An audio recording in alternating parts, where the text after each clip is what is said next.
यहाँनिर चितवनमा छतमाथि चाहिँ यस्तो जस्ता राख्ने चलन रहेछ है। सबका सब निलो जिस्काउनलाई राखे जस्तो। कसलाई जिस्काउनु भएको त्यसरी? त्यो निलो छानाले चाहिँ त्यो छतलाई मक्किनबाट जोगाउँदो रहेछ क्या, राष्ट्रिय स्वतन्त्र पार्टी जस्तै।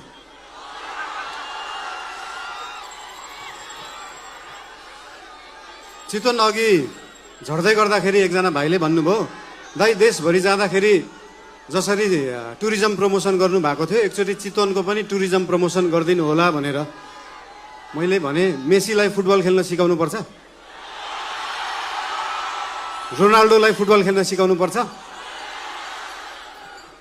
हाम्रो चितवनका हाम्रा थारू समुदायमा भएका होमस्टेहरू रिसोर्टहरूमा देख्न सकिन्छ कि यहाँको उत्पादन, यहाँको लुगा, यहाँको म्युजिक, यहाँको खानेकुरालाई कसरी उहाँहरूले टुरिज्म प्रमोसनको लागि उहाँहरूले विश्वमा चिनाउनु भएको छ।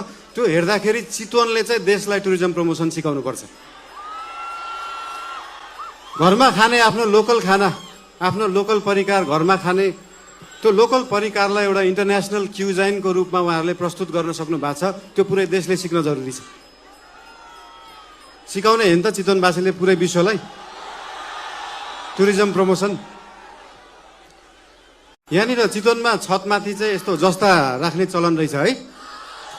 सबका सब निलो जिस्काउनलाई राखे जस्तो। कसलाई जिस्काउनु भएको त्यसरी?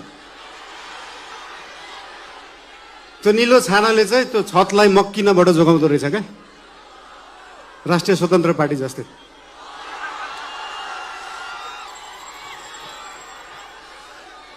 चितवन अघि झर्दै गर्दाखेरि एकजना भाइले भन्नुभयो, दाइ देशभरि जाँदाखेरि जसरी टुरिज्म प्रमोसन गर्नु भएको थियो एकचोटि चितवनको पनि टुरिज्म प्रमोसन गरिदिनु होला भनेर। मैले भने मेसीलाई फुटबल खेल्न सिकाउनु पर्छ, रोनाल्डोलाई फुटबल खेल्न सिकाउनु पर्छ।